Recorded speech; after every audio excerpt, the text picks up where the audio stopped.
झांसी के मानिक चौक में केंद्र की जीएसटी इंटेलिजेंस टीम यानी directorate general of GST intelligence की टीम ने जयश्री ज्वेलर्स पर मारा छापा। यहां टीम को देखकर व्यापारी हो गए इकट्ठा।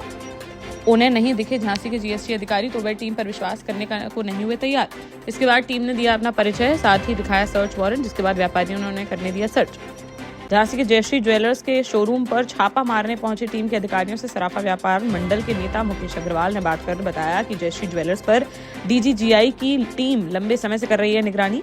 साथ ही ये भी बताया कि कुछ समय पहले पकड़ा गया था दिल्ली का एक बड़ा सराफा व्यापारी, जिसके पास से अवैध तरीके से मंगवाया गया सोना चांदी हुआ था बरामद, जिसके बाद उस व्यापारी को भेजा गया था जेल। बताया जा रहा है कि उसी व्यापारी से जयश्री ज्वेलर्स शोरूम के भी हैं लिंक। शोरूम का शटर डाउन कर किया जा रहा है सर्च ऑपरेशन।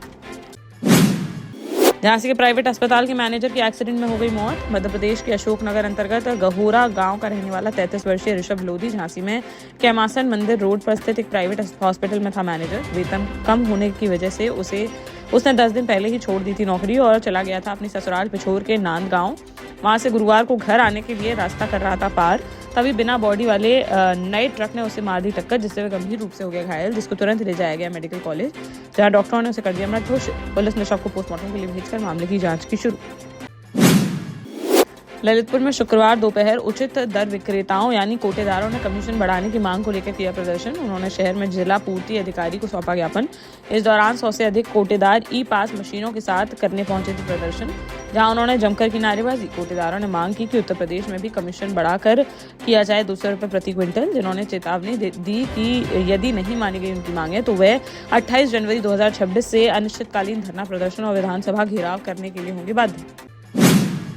जालौन के रामपुरा थाना क्षेत्र अंतर्गत उमरी गांव में बीती देर रात होते होते टल गया बड़ा हादसा। बारात में शामिल होने आई एक बस में अचानक शॉर्ट सर्किट से भड़क उठी आग।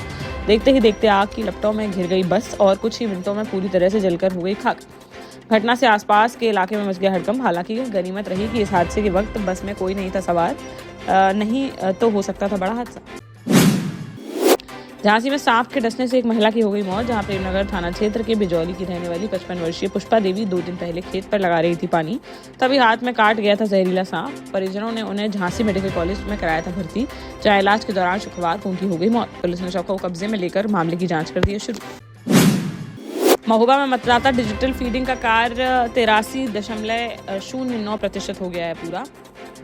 जिलाधिकारी गजल भारद्वाज ने बताया कि कुल 92.99% मतदाता गणना प्रपत्रों पर कार्यवाही हो चुकी है पूरी। विधानसभा 230 महोबा में 81.96% और विधानसभा चरखारी में 84.13% कार्य हुआ है संपन्न। इस दौरान 9.9% मतदाता पाए गए हैं अनट्रेसेबल, मृतक, शिफ्टेड या डुप्लीकेट श्रेणी में। जिलाधिकारी ने जानकारी दी कि विधानसभा 230 महोबा में 92 बीएलओ और विधानसभा 231 चरखारी में 114 बीएलओ ने अपने संबंधित बूथों पर 100% कार्य किया है पूरा। ऐसे ही 28 बीएलओ, 3 पर्यवेक्षक और अतिरिक्त पर्यवेक्षक, नायब तहसीलदार को जिलाधिकारी द्वारा किया गया सम्मानित।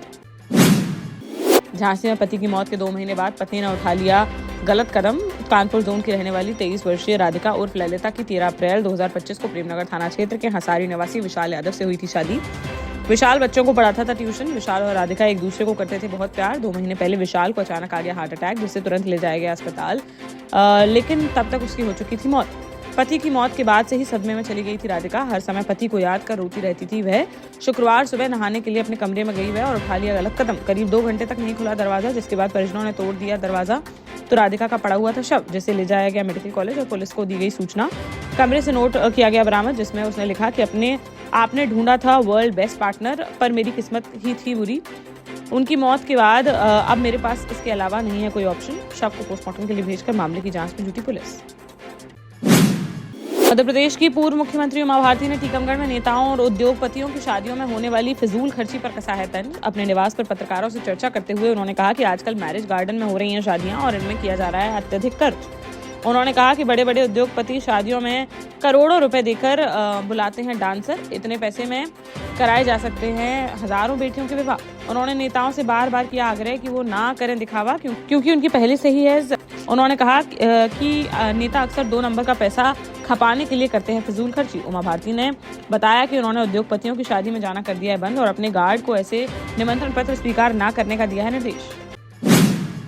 देश का जाना माना सैनफिन ग्रुप आपके लिए फिर लाया है झांसी में वास्तु के हिसाब से फ्लोर प्लान सहित एक शानदार टाउनशिप, जिसमें सुरक्षा की दृष्टि से सीसीटीवी, एक ही ग्रैंड गेट से एंट्री और एग्जिट, चौड़ी सड़कें, parking, car wash area, senior citizen and international fountain parks, swimming pool, gym, badminton, tennis आदि courts, school, hospital, shopping mart आदि कई सुविधाएं। इसीलिए तो हम झांसी में लोगों की पहली पसंद।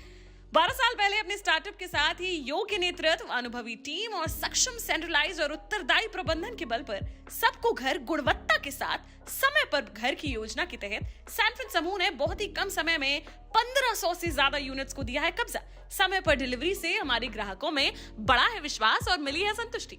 सैनफिन समूह ने बहुत कम समय में Sanfin Ashok city, green homes residency, green homes city, Sanfin Ashok valley, Delhi public school, Sanfin शाखा, केन सैनफिन अस्पताल सहित कई अन्य परियोजनाओं के साथ नई झांसी के निर्माण में स्थापित किया है एक बड़ा मुकाम। तो आप भी आज ही आइए अपने परिवार के साथ और कीजिए अपने सपने साकार।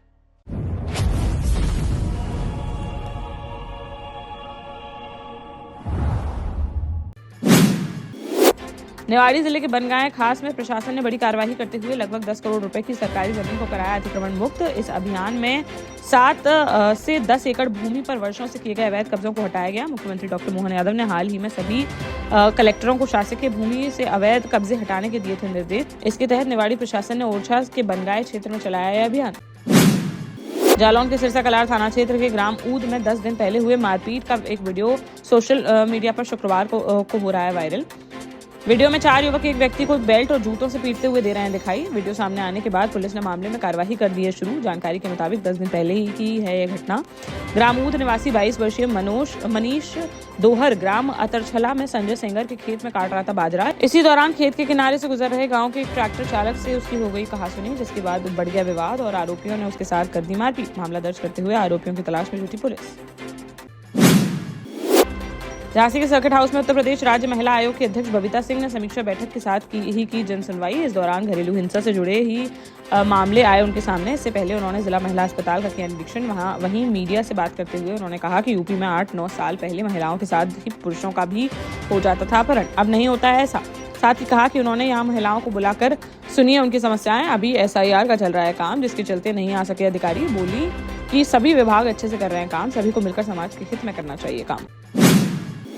झांसी के मौरानीपुर में बीती रात देखने को मिला सड़क हादसा, जहां मौरानीपुर कोतवाली थाना क्षेत्र के परसाटा गांव के पास नहर में जाकर पलट गया एक ट्रैक्टर।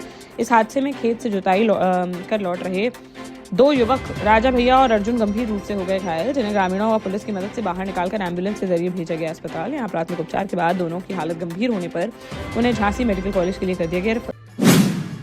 बाबरी मस्जिद विध्वंस की बरसी से पहले जालौन पुलिस प्रशासन पूरी तरह से अलर्ट। शांति व्यवस्था बनाए रखने के उद्देश्य से शुक्रवार को ASP प्रदीप कुमार वर्मा और CO अर्चना सिंह के नेतृत्व में उरई कोतवाली पुलिस ने संवेदनशील इलाकों में निकाला व्यापक पैदल मार्च। विशेष रूप से उरई के मुस्लिम बाहुल्य बजरिया क्षेत्र में केंद्रित रहा यह मार्च के दौरान पुलिस अधिकारियों ने पुलिस बल के साथ तंग गलियों, भीड़भाड़ वाले क्षेत्रों का किया दौरा और सभी से शांति बनाए रखने की अपील। उन्होंने स्पष्ट संदेश दिया कि शांति भंग करने या धार्मिक सौहार्द बिगाड़ने का प्रयास करने वालों के खिलाफ की जाएगी सख्त कार्रवाई। निवाड़ी के ओरछा में राजघाट नहर में बाइक सहित बह गया एक 17 वर्षीय किशोर। शुक्रवार सुबह करीब 9 बजे की यह घटना। चकरपुर के ग्राम जरौली निवासी 17 वर्षीय अजेंद्र राजपूत किसी काम से घर से जा रहा था बाजार की ओर। तभी राजघाट नहर के पास सड़क से गुजरते समय अचानक अनियंत्रित हो गई उसकी बाइक और नहर में जा गिरी। तेज बहाव होने के कारण बाइक सहित बहता चला गया अजेंद्र। मौके पर पहुंची पुलिस द्वारा गोताखोरों की मदद से नहर में की जा रही है उसकी तलाश, लेकिन खबर लिखे जाने तक उसका नहीं चल सका है कोई पता।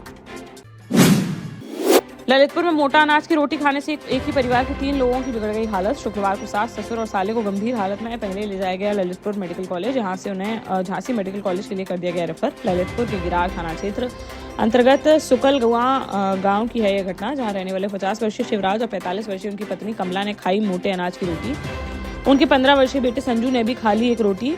कुछ देर बाद उन्हें होने लगी उल्टियां और तीनों की हालत हो गई खराब। झांसी मेडिकल कॉलेज में जारी है इलाज। जालौन के उरई कोतवाली क्षेत्र के इंदिरा नगर स्थित कुइया रोड पर बीती देर रात देखने को मिला बड़ा अग्निकांड, जहां अज्ञात कारणों से 3 दुकानों में भड़क उठी आग, जिसने देखते ही देखते ले लिया इतना विकराल रूप कि कुछ ही मिनटों में दूध डेयरी, मोबाइल कंप्यूटर सेंटर और बाइक ऑटो पार्ट्स की दुकानों को ले लिया अपनी चपेट में। घटना से पूरे क्षेत्र में मच गई अफरा तफरी। फायर ब्रिगेड की टीम ने काफी मशक्कत के बाद आग पर पाया काबू, लेकिन तब तक तीनों दुकानें पूरी तरह से जलकर हो चुकी थी खाक। स्थानीय लोगों ने प्रशासन से प्रभावित दुकानदारों को सहायता प्रदान करने की मांग। महोबा जिले के कोटेदारों ने शुक्रवार को कलेक्ट्रेट में all Indian fair price shop dealer association के बैनर तले किया प्रदर्शन। वर्तमान लाभांश को 90 रुपये प्रति क्विंटल से बढ़ाकर 200 रुपये करने और न्यूनतम आय गारंटी लागू कराने की उनकी है मुख्य मांग। इसको लेकर प्रदर्शनकारियों ने जिला पूर्ति अधिकारी को सौंपा मुख्यमंत्री संबोधित ज्ञापन और परिवारों के भरण पोषण और महंगाई को देखते हुए प्रशासन से तत्काल कार्यवाही की है मांग।